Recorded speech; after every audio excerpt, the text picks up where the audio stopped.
تمام قسم کی حمد و ثنا، پاکی، بڑائی، بزرگی اور ہر قسم کی عبادت اللہ سبحانہ و تعالیٰ کے لیے لائق اور مناسب ہے۔ بے شمار انگنت درود و سلام نازل ہوں اللہ کے مقدس انبیاء علیہم الصلاۃ والسلام پر، خصوصاً اللہ کے آخری نبی احمد مجتبیٰ محمد مصطفیٰ صلی اللہ علیہ وسلم پر۔ اللہم صلی علی محمد وعلی آل محمد کما صلیت علی ابراہیم وعلی آل ابراہیم انک حمید مجید۔ اللہم بارک علی محمد وعلی آل محمد کما بارکت علی ابراہیم وعلی آل ابراہیم انک حمید مجید۔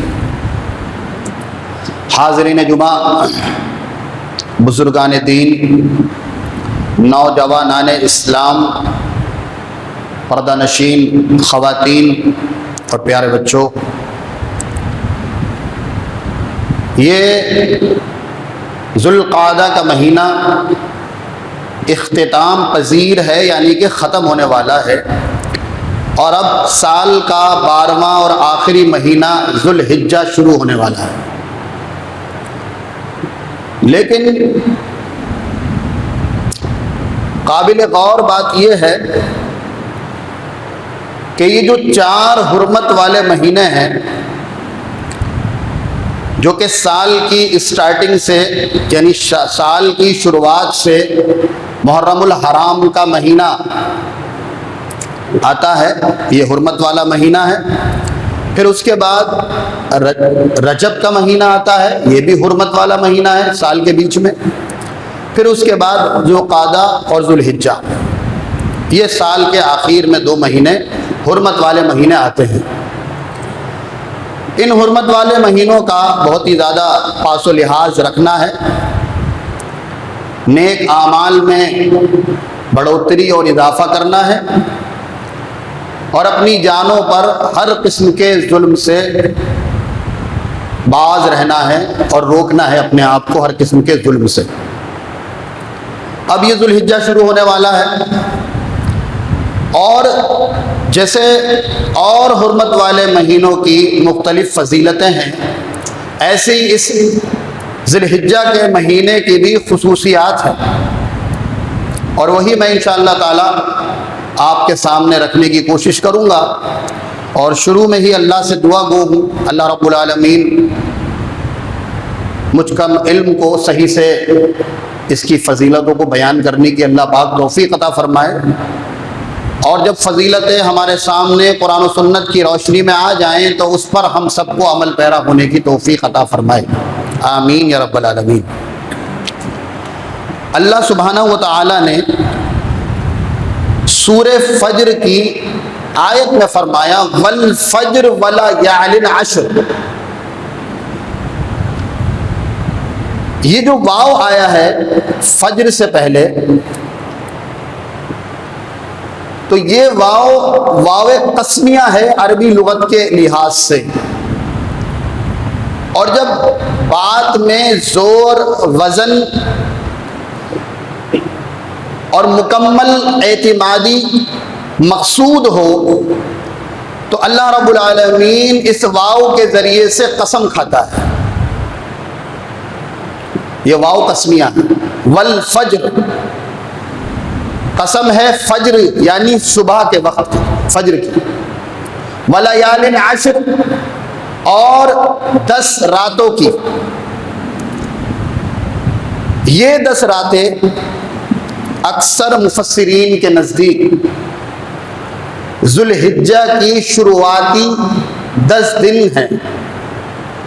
یہ جو مہینہ اب شروع ہوگا، بالکل 1-2 دن بچے ہیں، یہ مہینہ ذوالقعدہ ختم ہونے والا ہے اور ذوالحجہ شروع ہونے والا ہے، تو اس کے جو شروع کے 10 دن ہیں 1 تاریخ سے لے کر 10 تاریخ تک، تو اس کے دن تمام دنوں سے افضل، اور اس کی راتیں بھی تمام راتوں سے افضل۔ اور اکثر مفسرین نے ولیال عشر سے مراد ذوالحجہ کے شروعاتی 10 دن لیے ہیں۔ اور میں آپ کو بتاتا چلوں کہ نیک اعمال اللہ رب العالمین کو ذوالحجہ کے ان 10 دنوں میں سب سے زیادہ محبوب ہے. فضیلت ہے، اہمیت ہے اللہ رب العالمین کی نظر میں ذوالحجہ کے شروعاتی 10 دنوں کی.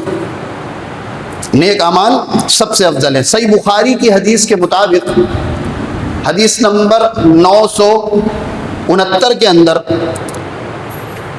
جناب محمد صلی اللہ علیہ وسلم نے فرمایا ما من ایام العمل الصالح فیہا احب الی اللہ من هذه الایام. تمام دنوں میں اللہ رب العالمین کے نزدیک ذی الحجہ کے شروعاتی 10 دن کے اعمال سب سے افضل ہے. سب سے افضل. سب سے افضل کا مطلب سب سے افضل.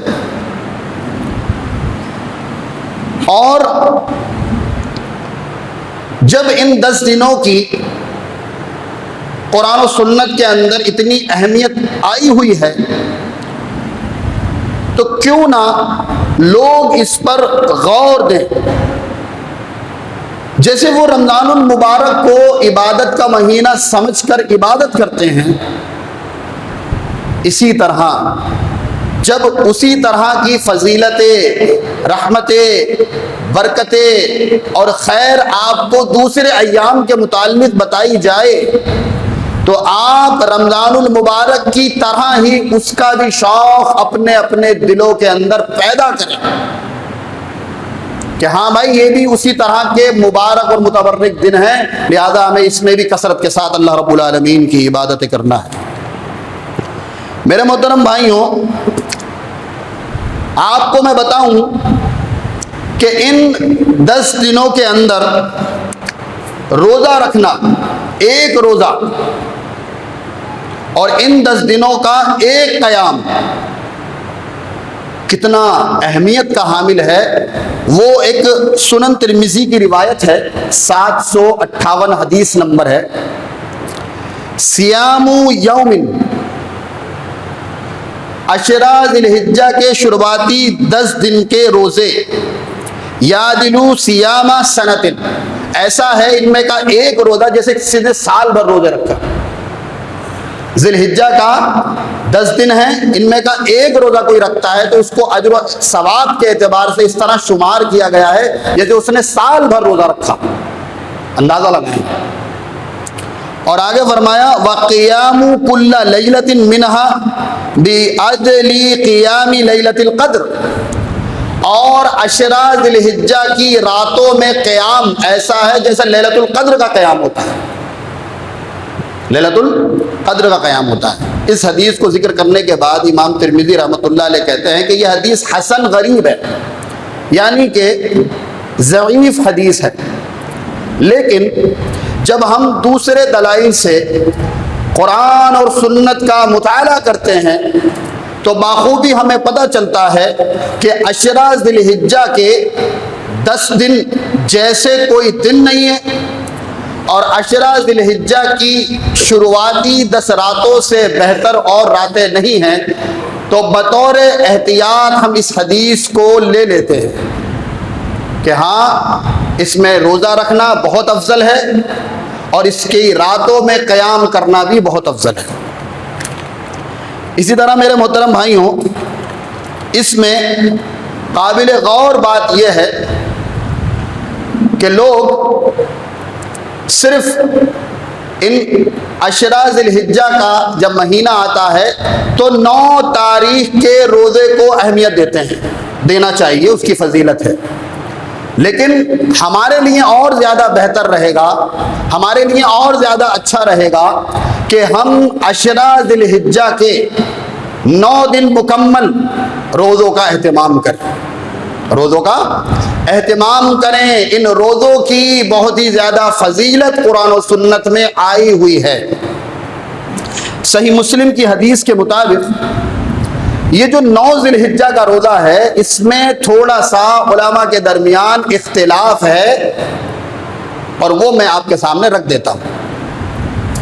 علماء کا کہنا ہے، کچھ علماء کا، کہ جب حاجی عرفات کے میدان میں ہوں تب عرفہ کا روزہ رکھا جائے، اور کچھ علماء کہتے ہیں کہ 9 ذی الحجہ کو ہی روزہ رکھا جائے۔ تو اس میں اختلاف سے بچتے ہوئے بہتر رائے یہ ہے کہ جب ہم سعودی عرب کے علاوہ دنیا کے کسی بھی خطے میں ہوتے ہیں تو اپنی رویت کا اعتبار کرتے ہیں، اپنی چاند کی تاریخ کا اعتبار کرتے ہیں، لہذا ہمیں چاہیے کہ ہم 9 ذی الحجہ کا ہی روزہ رکھیں تاکہ ہمیں وہ فضیلت حاصل ہو سکے۔ اب بھی اگر کسی کو شکوک باقی رہ جائے تو میں اس کو ایک اور رائے دینا چاہوں گا کہ وہ 8 ذی الحجہ کا بھی روزہ رکھ لے اور 9 ذی الحجہ کا بھی روزہ رکھ لے۔ اگر اس کے ذہن میں یہ ہے کہ 8 تاریخ کو، جو کہ انڈیا میں 8 تاریخ ہوگی، تو سعودی عرب میں 9 تاریخ ہوگی اور حاجی عرفات کے میدان میں ہوں گے، تو اس کے اس شبہ کو ختم کرنے کے لیے وہ اپنے عمل کو درست کر لے گا۔ اور کسی کو لگتا ہے کہ نہیں بھائی تاریخ کا اعتبار ہے لہذا میں 9 ذی الحجہ کو ہی روزہ رکھوں گا، تو جو 8 کو عرفہ کے میدان کی وجہ سے روزہ رکھے وہ بھی درست، اور جو 9 تاریخ کا اعتبار کرتے ہوئے 9 تاریخ کا روزہ رکھے عرفہ کا سمجھ کر، وہ بھی درست۔ اختلاف سے بچنے کے لیے اس میں کسی بھی طرح کی کوئی اختلاف کرنے کی ضرورت نہیں ہے، اور اس سے بہتر رائے یہ ہے کہ ہم 1 تاریخ سے لے کر 9 ذی الحجہ تک کے مکمل روزے رکھیں، مرد بھی اور خواتین، سارے اختلافات سے بچنے کے لیے، کیونکہ اس کی فضیلت بہت زیادہ آئی ہوئی ہے۔ حضرت قتادہ سے صحیح مسلم کے اندر حدیث نمبر 1162 موجود ہے، یہ روایت کرتے ہیں جناب محمد صلی اللہ علیہ وسلم سے، اور کہتے ہیں کہ اللہ کے نبی جناب محمد صلی اللہ علیہ وسلم نے فرمایا سیام یوم عرفۃ احتسب علی اللہ،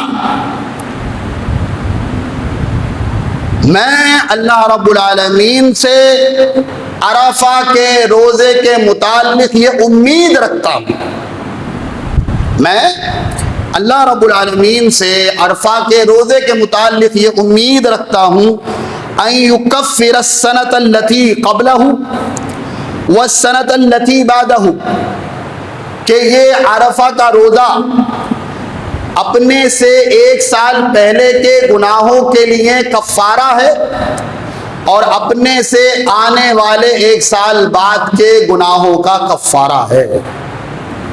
کتنی بڑی فضیلت اس کی آئی ہوئی ہے، یعنی اگر کوئی شخص 9 ذی الحجہ کا عرفہ کا روزہ رکھتا ہے تو اس روزے سے جو 1 سال پہلے گزر چکا ہے اس کے مکمل اللہ رب العالمین گناہوں کو معاف کر دے گا، اور آنے والے 1 سال کے اللہ رب العالمین گناہوں کو معاف کر دے گا۔ روزہ جو ہے نا میرے محترم بھائیوں، اللہ رب العالمین کی نظر میں بڑی ہی اہمیت کا حامل ہے۔ میں آپ کو بتاؤں کہ حضرت علی رضی اللہ تعالی عنہ کی جو طاقت کا ذکر کیا جاتا ہے لیکن ان کے اس عمل کا ذکر نہیں کیا جاتا جس کی وجہ سے اللہ رب العالمین نے ان کو اتنی طاقت عطا فرمائی تھی۔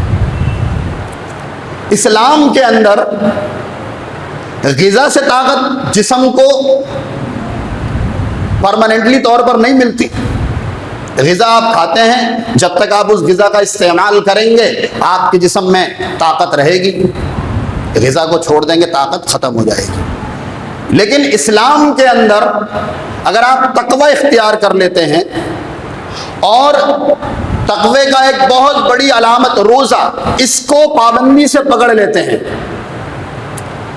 رمضان کے روزے تو فرض ہیں وہ تو رکھنا ہی ہے، باقی اس کے علاوہ سال میں کوئی بھی مرد یا عورت روزے کو پکڑ لے، ہفتے کے اعتبار سے، مہینے کے اعتبار سے، یا جو فضیلتیں آئی ہوئی ہیں قرآن و سنت میں ان روزوں کی، اس کے اعتبار سے اس کو پکڑ لے اور رکھے، تو یقینی طور پر وہ فزیکلی اور مینٹلی اعتبار سے ضرور بھی ضرور اسٹرانگ ہوگا۔ اور میں آپ کو بتاؤں کہ روزہ انسان کے جسم کے لیے بھی بے انتہا ضروری ہے جیسے روح کے لیے بہت ضروری ہے۔ ہم سمجھتے ہیں روزے سے کمزوری آتی ہے، روزے سے کوئی کمزوری نہیں آتی. ہاں یہ الگ بات ہے کہ آپ مسلسل روزہ نہ رکھیں، یا کوئی اگر مریض ہے، کوئی کسی بیماری میں مبتلا ہے، اس کا معاملہ الگ ہے، لیکن نارمل آدمی کو چاہیے کہ وہ اس کا خاص اہتمام کیا کرے. روزہ بہت طاقتور چیز ہے انسان کے ذہن کے لیے، دل کے لیے، دماغ کے لیے، اور اس کے جسم کے لیے، اور خاص طور سے اس کے تقوی یعنی روح کے لیے. تو روزے کا اہتمام خصوصی طور پر کیا جائے. تو عرفہ کے روزے کی آپ کو فضیلت پتہ چلی، لہٰذا اس کا آپ خیال رکھیں. اگر میں آپ کو بتاؤں کہ یہ ذی الحجہ آپ کو اسٹارٹ کب سے کر دینا ہے، تو آپ پیر سے شروع کر دیں. پیر میں 2 فضیلتیں جمع ہو جائیں گی. ایک تو پیر کے دن کا اللہ کے نبی روزہ رکھتے تھے، یہ فضیلت الگ ہے.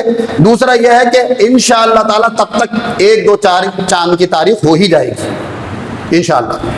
تو پیر سے آپ اس کام کو اسٹارٹ کرتے ہیں. اس کے بعد ان 10 دنوں کے اندر خصوصی طور پر اللہ رب العالمین اپنے بندوں سے یہ چاہتا ہے کہ وہ اپنے رب کو خوب کثرت کے ساتھ یاد کریں، خوب کثرت کے ساتھ اس کا ذکر کریں. میرے بھائی، ہماری زبانیں ہمارے اسلاف کے مقابلے میں اللہ کے ذکر سے خالی ہیں. ہم کسی بڑی چیز کو دیکھتے ہیں تو ہمارے ذہن میں یہ خیال آتا ہے یہ فائنل بڑی چیز ہے.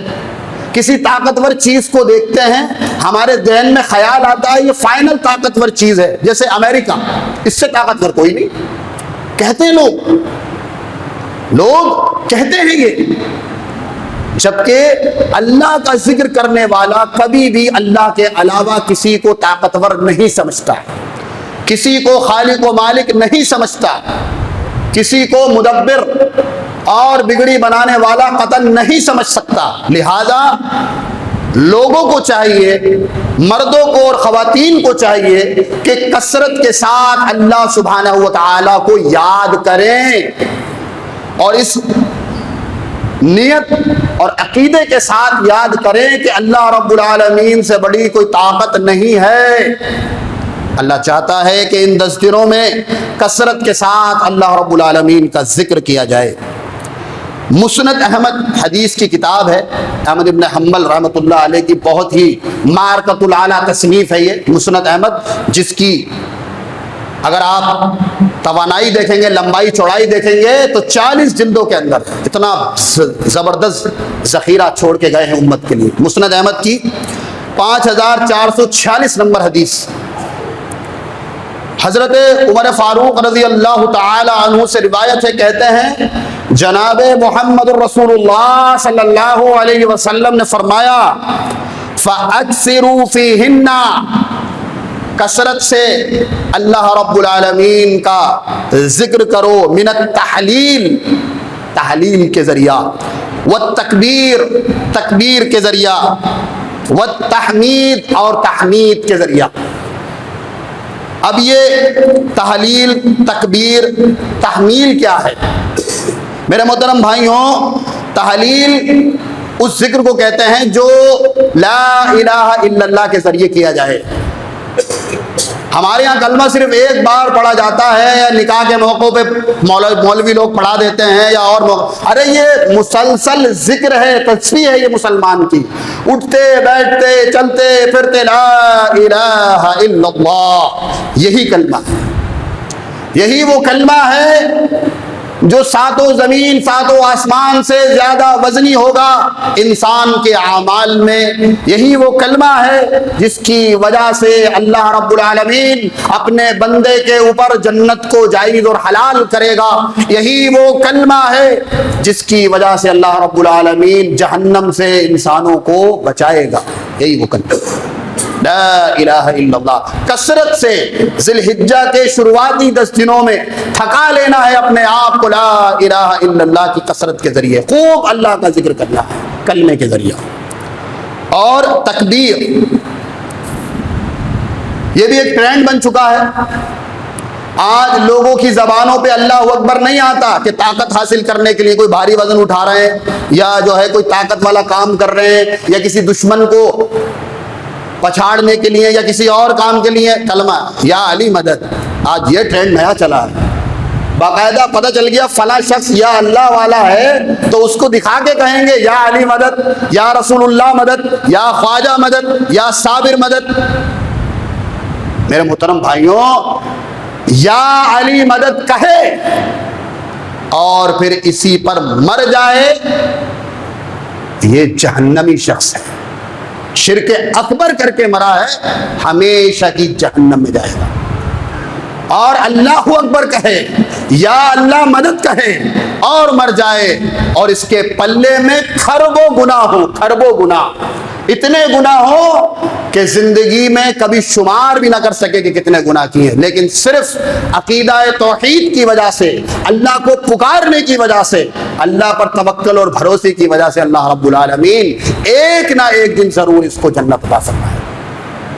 تو کثرت کے ساتھ ذی الحجہ کے 10 دنوں میں اللہ اکبر کا یعنی تکبیر کا اہتمام کرنا، ہمیشہ جو بھی چیز آپ کو متحیر لگے، وزنی لگے، دنیا میں بڑی لگے، طاقتور لگے، کہہ دیں آپ اس کے مقابلے میں اللہ اکبر، یا کہہ دیں لا حول ولا قوت الا باللہ، کہنا چاہیے، نہیں کہتے یہ اچھا ہے، یہ بڑا ہے، وہ بڑا ہے، یہی سب چرچے چل رہے ہیں، اللہ کا تو ذکر ہی نہیں آتا، اب اللہ کا تو ذکر آتا ہی نہیں ہے، آنا چاہیے۔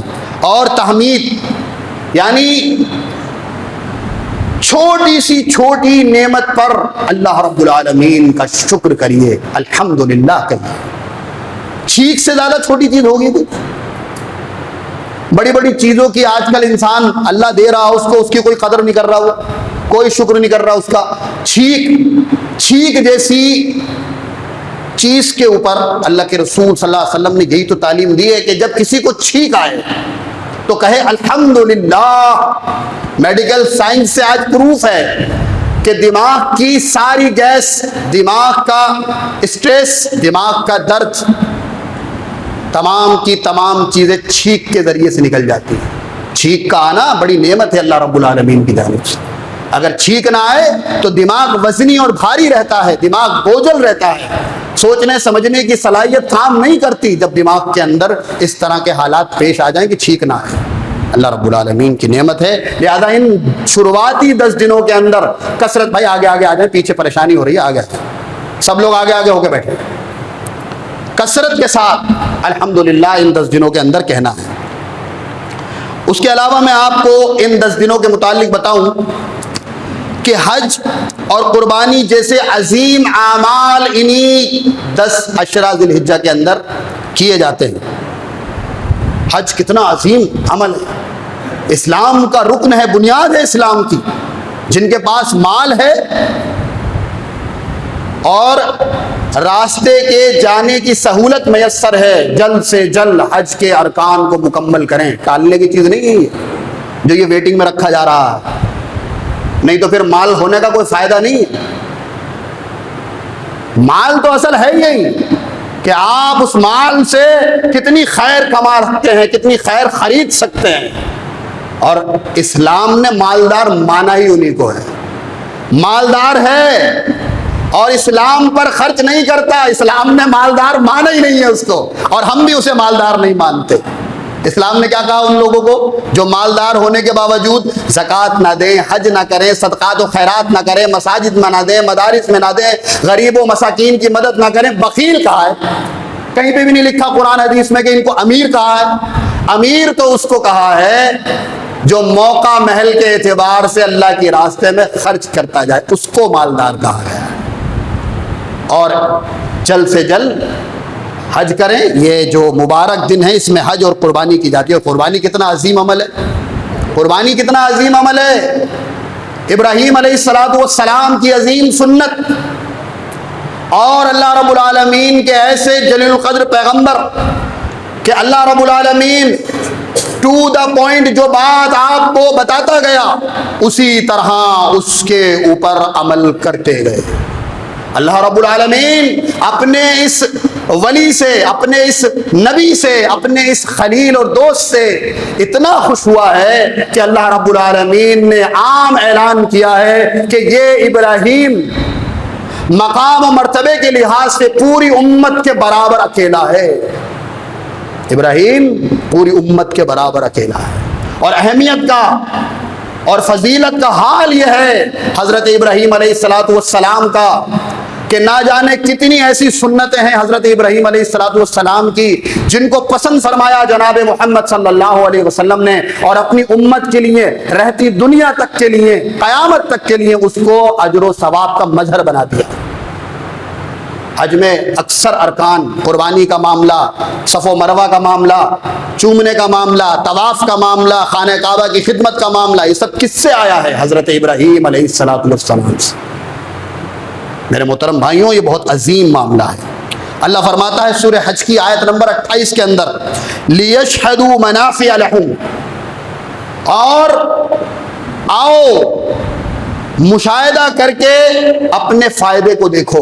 آؤ بلاتا اللہ رب العالمین، آؤ مشاہدہ کرو، اپنا فائدہ دیکھو۔ وَيَذْكُرُ اسْمَ اللَّهِ فِي أَيَّامِ مَعْلُومَاتٍ، اور اللہ رب العالمین کو کثرت سے یاد کرو، گنتی کے چند دن۔ ایام معلومات سے مراد عشرہ ذی الحجہ کے شروعاتی 10 دن ہیں۔ ایام معلومات سے اللہ رب العالمین کو یاد کرنا ہے۔ یہ بات نہیں چلے گی اب ہر وقت اللہ کی باتیں، تم بہت دیندار بن رہے ہو، یہ سب بچوں والی باتیں نہیں چلیں گی، کرنا پڑے گا، آنا پڑے گا۔ ارے بھائی تمہاری برابر تھوڑی کر لیں گے، یہ بھی ہے نا، بھائی نماز پڑھو، بھائی روزہ رکھو، بھائی تلاوت کرو، بھائی تمہاری برابر، بھائی میں اپنی برابر، یا کوئی بھی کہہ رہا میری برابر کرنا ہے، ارے محمد رسول اللہ صلی اللہ علیہ وسلم کی نقل کرنا ہے، مت کہنا یہ بات اب، خاص طور سے میرے سامنے تو بالکل مت کہنا، کیونکہ میرے پاس اس کا جواب ہے۔ ہم نے کہیں کہا ہی نہیں کسی سے کہ آپ ہماری طرح بنے، ہمیں دیکھیں، کون ہے ہم؟ کوئی سند ہے قرآن میں ہماری؟ کوئی سند ہے نبی کے فرمان میں ہماری؟ کوئی سند نہیں۔ سند کس کی ہے؟ سند کس کی ہے؟ حضرت ابراہیم علیہ السلام ان کی طرح بننے کی کوشش کیجیے، محمد صلی اللہ علیہ وسلم کے راستے پر چلنے کی کوشش کیجیے، صحابہ کرام کے نقش قدم پر چلنے کی کوشش کیجیے۔ یہاں بلایا جا رہا ہے آپ کو، کہاں پھنس گئے آپ کی طرح تھوڑی کر لیں گے ہم، ارے ہم سے آگے جانا ہے آپ کو، جیسے دنیا میں ہم سے آگے پہنچ گئے آپ۔ ہمارے پاس 50 گز کا ہے اور آپ کے پاس 150 گز کا ہے، وہاں نہیں کہا آپ کی طرح تھوڑی کر لیں گے، 25 میں رہوں گا، کہا دنیا میں کبھی کسی سے آپ 50 گز کے میں رہتے ہیں، آپ کی طرح تھوڑی کر لوں گا میں 25 گز کے مکان میں رہوں گا، وہاں نہیں کہے گا، وہاں تو کہے گا نہیں بھائی جتنا ہو جائے اتنا کمی ہے، جیے گا 60 سال اور امید ہے 160 سال، جیے گا 60 سال، امید ہے 160 سال تک آگے کی، اور کبھی کبھی ہوتا 60 سے انہوں نے اپنا خود لگایا تھا کہ 60 سال تو جیتا ہوں کم سے کم، تو وہ 60 سال میں 30 سال میں ختم ہو گیا، ارے ابھی تو صحیح تھے، بالکل چل پھر رہے تھے، کھا پی رہے تھے، بالکل ابھی 10 منٹ پہلے ہی بات ہوئی ہے میری ان سے، 10 منٹ موت ہے، موت کے لیے چند لمحوں میں منہ کے ذائقے کو خراب کر دیتی ہے موت۔ میرے محترم بھائیوں، یہ عشرہ ذی الحجہ کے مبارک دن، اس میں کثرت کے ساتھ اللہ رب العالمین کو یاد کیجیے۔ اسی طرح عشرہ ذی الحجہ کے یہ 10 دن وہ 10 دن ہیں جس کے اندر عبادتوں کی تمام قسمیں شامل ہو جاتی ہیں۔ کیسے؟ آپ اس کے علاوہ کسی اور موقع پر اتنی عبادتیں ایک ساتھ نہیں پائیں گے، لیکن عشرہ ذی الحجہ کے 10 دنوں میں بہت ساری عبادتیں پائیں گے۔ نماز، 5 وقت کی فرض نماز اور نوافل کا اہتمام، یہ جمع ہوا اس کے اندر۔ دوسری طرف روزہ، یہ بھی ایک بہت عظیم عبادت ہے، نماز کے ساتھ انہی 10 دنوں میں روزہ بھی جمع ہوا۔ اس کے بعد صدقہ، نماز، روزہ، صدقہ کثرت کے ساتھ وہ جمع ہوا اس کے اندر، اور حج جیسی عظیم عبادت وہ بھی اس کے اندر جمع ہو گئی۔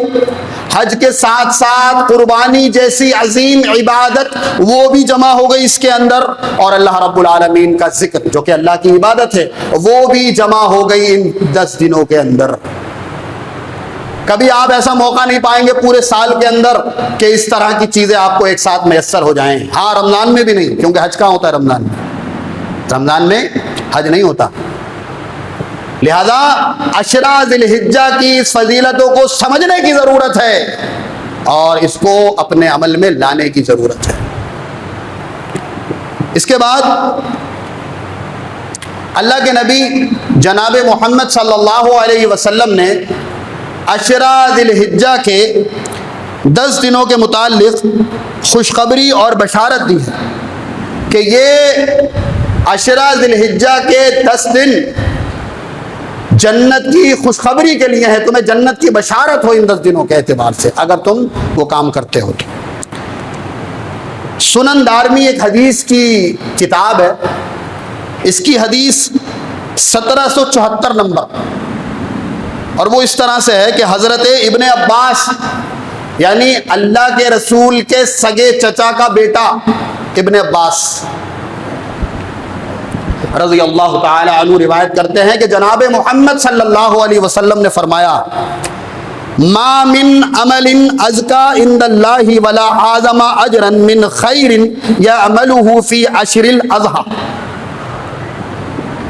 کہ اللہ رب العالمین کے نزدیک عشرہ ذی الحجہ میں کیا ہوا عمل بہت زیادہ پاکیزہ اور بہت زیادہ اجر و ثواب والا ہے۔ صحابی نے جب یہ بات سنی تو ان کی نظر میں تو اور سارے اعمال کی فہرست تھی جو بہت زیادہ افضل اور اعلیٰ عمل تھے۔ جب صحابہ نے یہ بات سنی تو فوراً سوال کر دیا قیلہ کے ساتھ۔ عربی میں جب سوال کیا جاتا ہے تو قیلہ کا استعمال کیا جاتا ہے، یعنی کہ کہا گیا، بتایا جا رہا کہ انہوں نے سوال کیا۔ قیلہ ولل جہاد فی سبیل اللہ، اے اللہ کے نبی جناب محمد صلی اللہ علیہ وسلم، آپ تو یہ فرما رہے ہیں کہ سب سے زیادہ پاکیزہ عمل ہے، سب سے زیادہ بڑا عمل ہے ان 10 دنوں میں عمل کرنا، تو کیا یہ جہاد سے بھی افضل ہے جو ہم اللہ کے راستے میں اپنی گردنوں کو کٹاتے ہیں، اس سے بھی افضل ہے؟ اللہ کے نبی نے جواب دیا قال ولل جہاد فی سبیل اللہ، ہاں یہ اللہ کے راستے میں جہاد کرنے سے بھی زیادہ افضل ہے۔ پھر آگے اللہ کے نبی صلی اللہ علیہ وسلم نے فرمایا الا رجل، مگر یہ کہ آدمی خرج نکلے بنفسہ و مالہ، کہ آدمی اپنے جان و مال کے ساتھ نکلے، فلم یرجع من ذلک بشیء، اور کچھ بھی واپس لوٹ کر نہ آئے۔ یعنی انسان جہاد کے لیے نکلے، اگر وہ مال بھی واپس آ رہا ہے اور اس کو زندہ بھی بچ کے آ رہا ہے تو یہ عشرہ ذی الحجہ کے 10 دن افضل ہیں۔ لیکن اگر کوئی شخص جہاد میں نکلا اپنے جان اور مال کے ساتھ، اور مال بھی اللہ کے راستے میں لٹا دیا اور جان بھی اللہ کے راستے میں قربان کر دی اور شہید ہو کر کے واپس لوٹا ہے، تو پھر اس کا شہید ہونا افضل ہے۔ یہ بتایا اللہ کے نبی جناب محمد صلی اللہ علیہ وسلم۔ اس کے بعد فرمایا ان 10 دنوں کے اندر دعا کی بڑی اہمیت ہے۔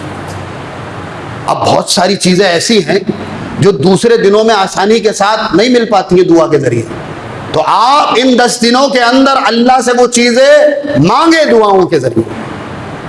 ان 10 دنوں میں دعا کرنا اللہ رب العالمین کے نزدیک بڑا اہمیت کا حامل ہے۔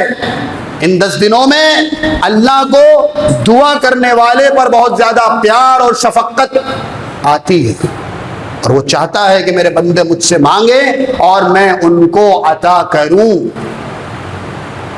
دنیا کا اور اللہ کا معاملہ بالکل اپوزٹ ہے۔